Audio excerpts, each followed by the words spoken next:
ASMR Gaming News. Greetings,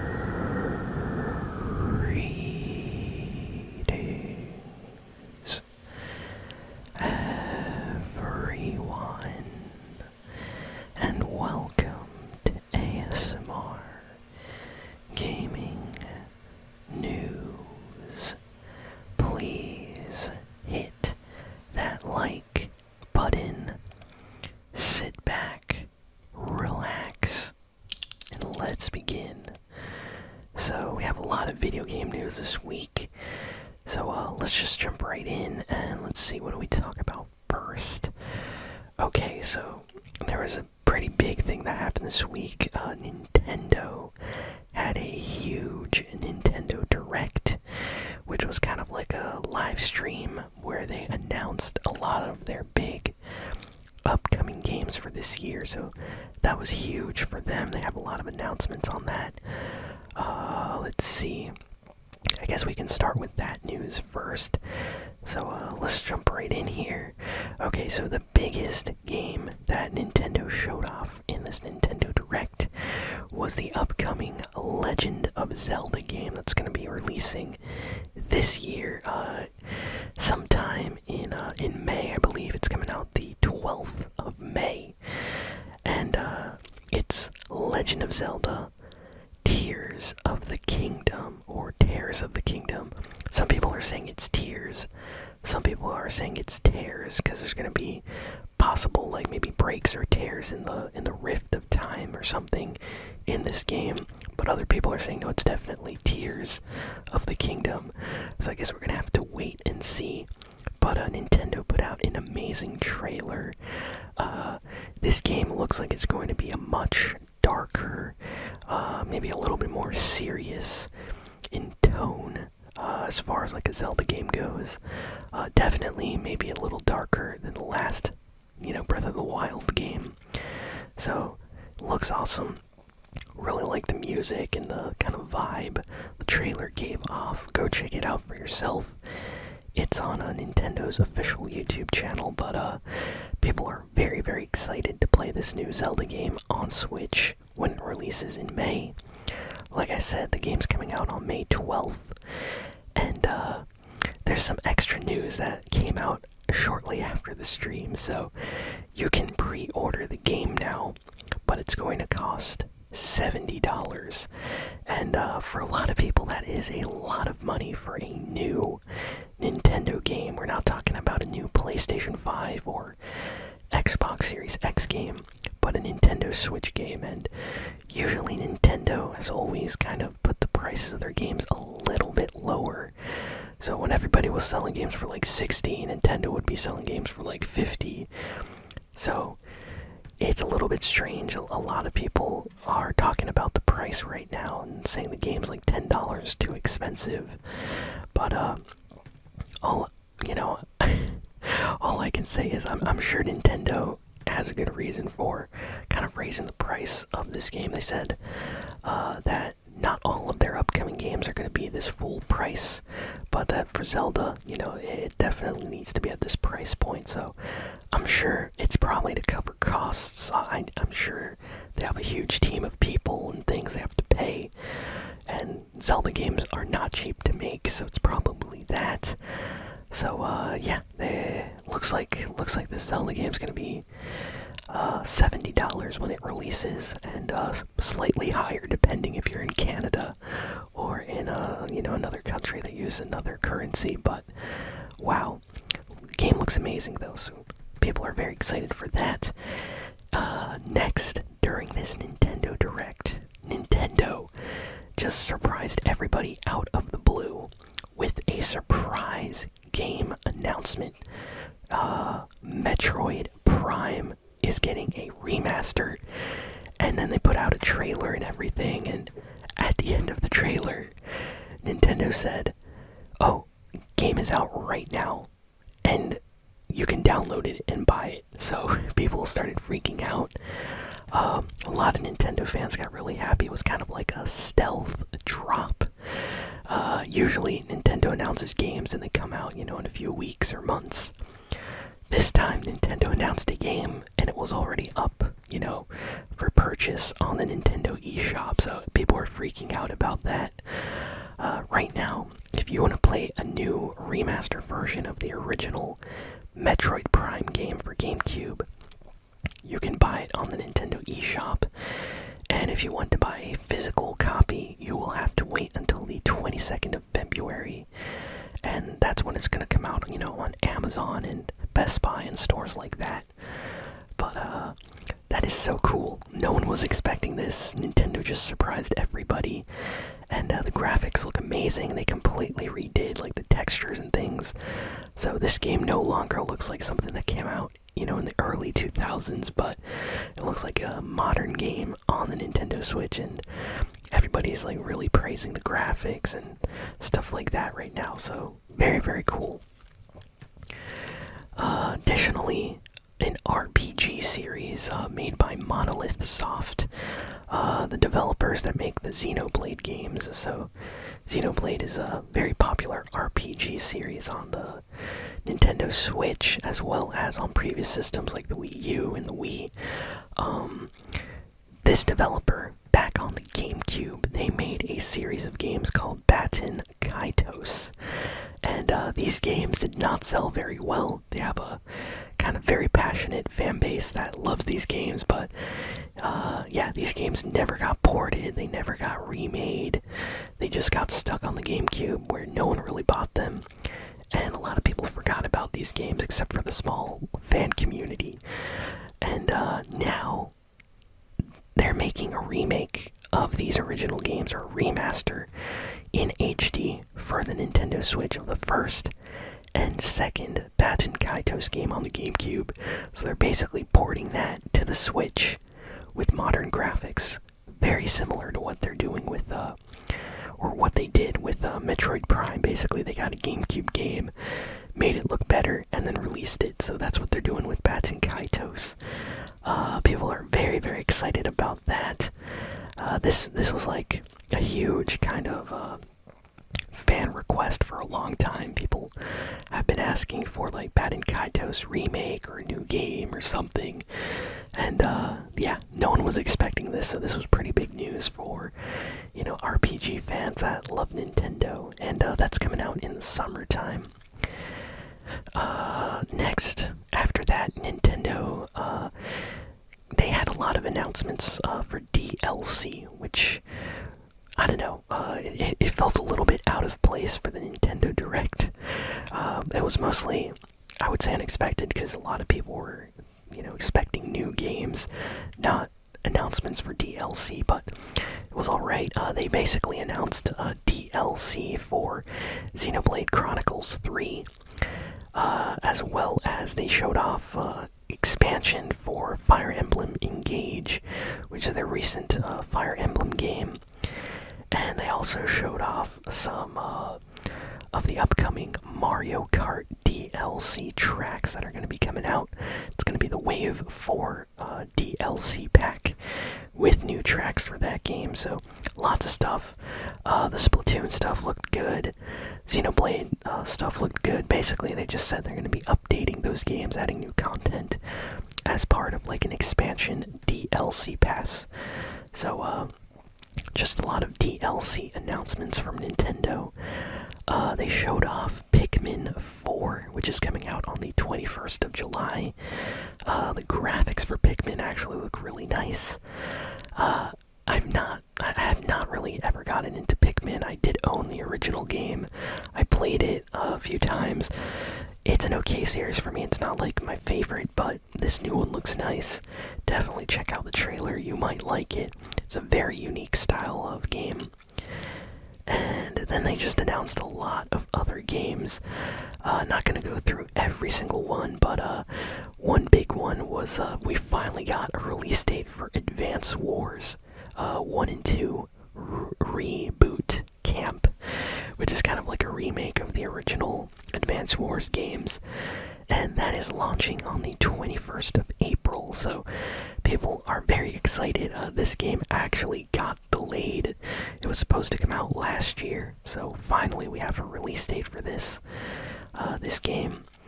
And after all of these announcements, Nintendo gave us a trailer for Kirby's Return to Dreamland game, which is actually coming out this month on the 24th of February. I'm going to be buying it for sure. I really enjoy the Kirby games, but this new Kirby game is really, really special because apparently they are adding extra content to this already great game, and there's going to be some kind of epilogue where you can play as one of the characters, Magalore. In this game, is going to have some kind of like side mission epilogue story mode, and that's super, super cool. So very excited for that. And basically, after all of these announcements, you would think that was enough, but it was not enough for Nintendo, because right after all of these crazy announcements, Nintendo decided that they were going to do even more, and they announced Game Boy Color, and Game Boy Advance games for the Nintendo Switch online subscription service. So, for those that don't know, if you pay a subscription to Nintendo to play online games like Mario Kart and stuff like that, you get access to bonus games and stuff that you can play. Previously, we already had NES, Nintendo games, Super Nintendo games, and Nintendo 64 games. And now, Nintendo announced Game Boy Color, and Game Boy Advance games. There's like a whole list. Go check out the trailer. But yeah, these games, as of right now, are playable. At least a bunch of them are on the Nintendo Switch if you have a subscription. And it is so cool. I was playing some Game Boy games earlier today. They have like Super Mario Land and some Zelda games, and honestly, it was like really cool playing these like old Nintendo games on a newer system. I don't know, it was just really fun. And they have all of these options like smoothing filters and screen sizes that you can like switch out depending on what game you're playing. And they even allow you to add color to some of these older Game Boy games that were only in like black or gray. You can actually add color to them, so very, very nice. Highly recommend this if you're a Nintendo fan. Go check it out. There's a trailer on the Nintendo YouTube channel, and this is super cool. Very, very excited with all this stuff. And Nintendo basically said in the next few months, this year, they're going to be adding more and more Game Boy games as well. So we're probably going to be getting, Zelda games, Pokemon games. A lot of people are hoping for like Pokemon, Blue and Red and stuff to get added. I would love if like Pokemon Crystal or something got put on the Nintendo Switch. That would be amazing to play. So many cool things they could do with that. So that was a huge, huge deal this week. So that's mostly all the big Nintendo news. Now let's get to the other video game news.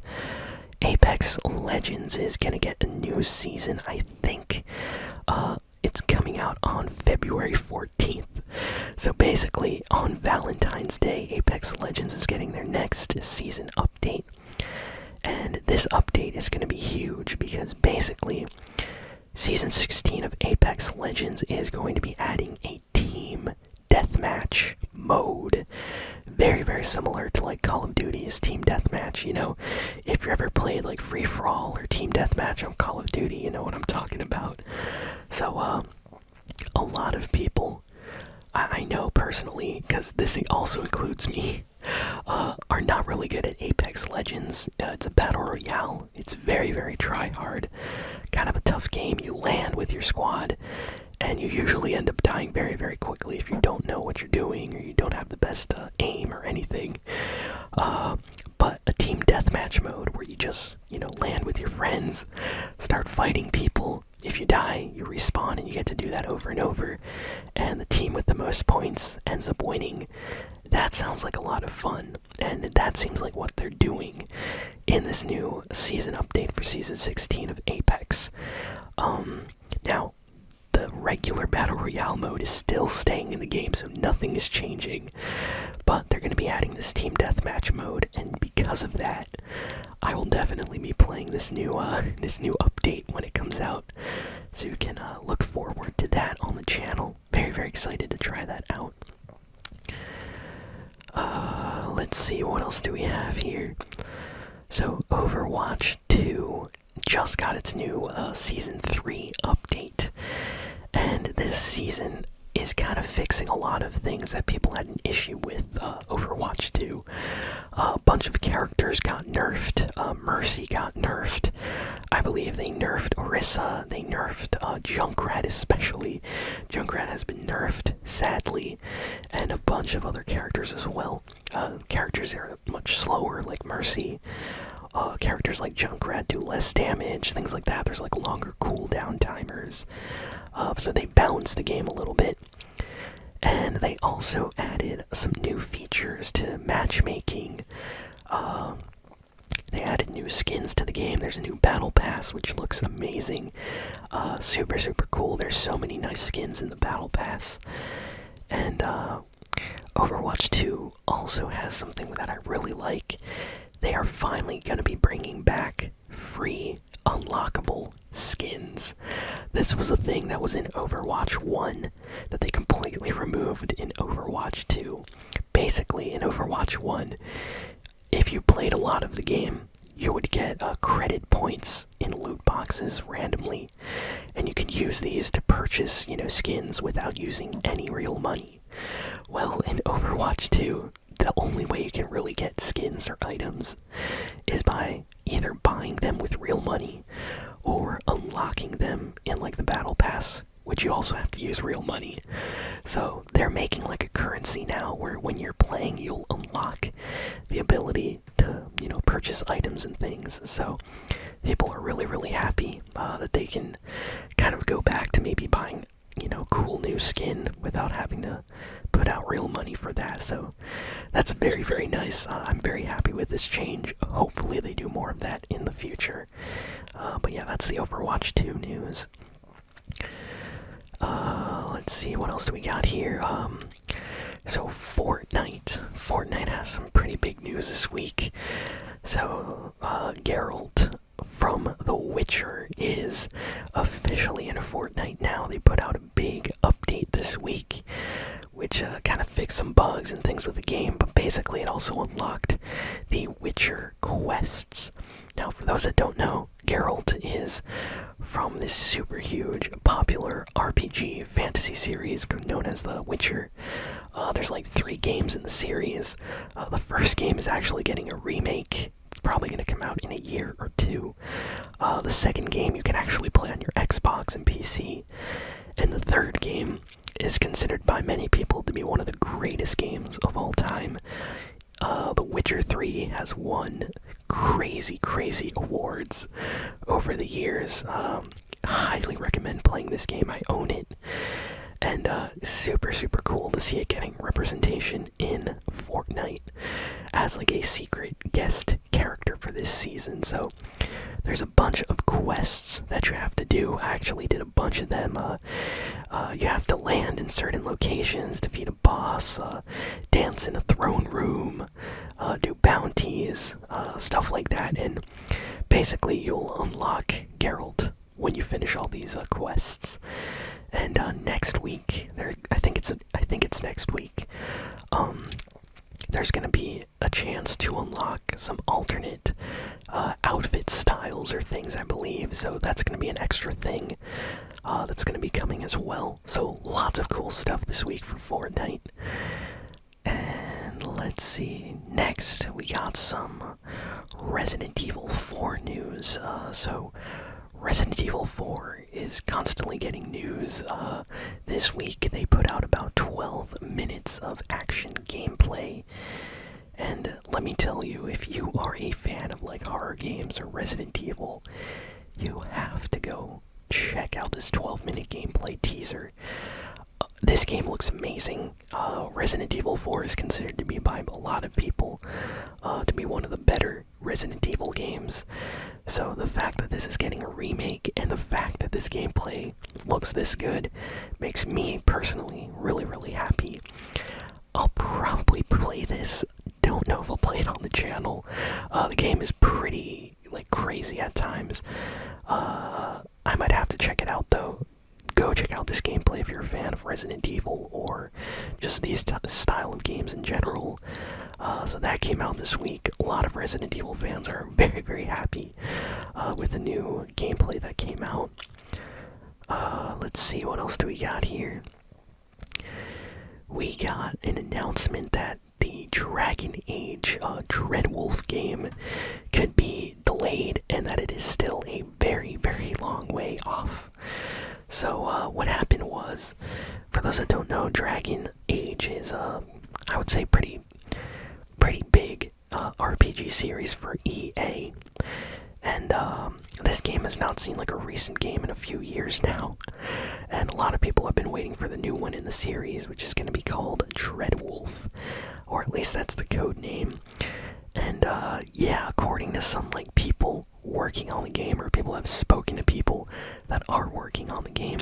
So like I said, this is a rumor. The game is still in like very, very early development. So they said something like, don't even expect that to come out anytime soon. Like it's in very, very early development. So that's actually a little bit disappointing. I'm sure Dragon Age fans are not happy with that. This game has been at least known about for a while now. So I wonder what's taking them so long. Maybe they don't have like the correct team or something working on it.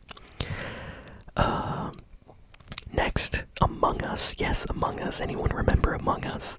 Among Us is still very, very popular, actually, believe it or not. Among Us still doing great. Among Us basically came out and shared a roadmap for 2023. I'll quick post it here. If I can post it, I'll post it on the screen here. But basically, it's the Among Us developers saying what they're going to be releasing this year. So they're going to be putting out an update very, very soon for the UI to look better, much cleaner, nicer. So that's great. And then later this year, they're going to be doing a special chat feature. There's going to be a new map. There's going to be even better and faster matchmaking. And then they're going to be doing collabs with like big YouTubers or brands or things like that. So kind of like how Dragon Ball, had a collab with Fortnite. It looks like there's going to be other companies maybe having collabs with Among Us. So all of that is coming later this year. And we don't have a release date for any of that, but it is 2023, so people are super excited for that. Myself personally as well. So that's all the big video game news for this week. Thank you all for listening and watching, and I'll see you all next time. So long, and farewell.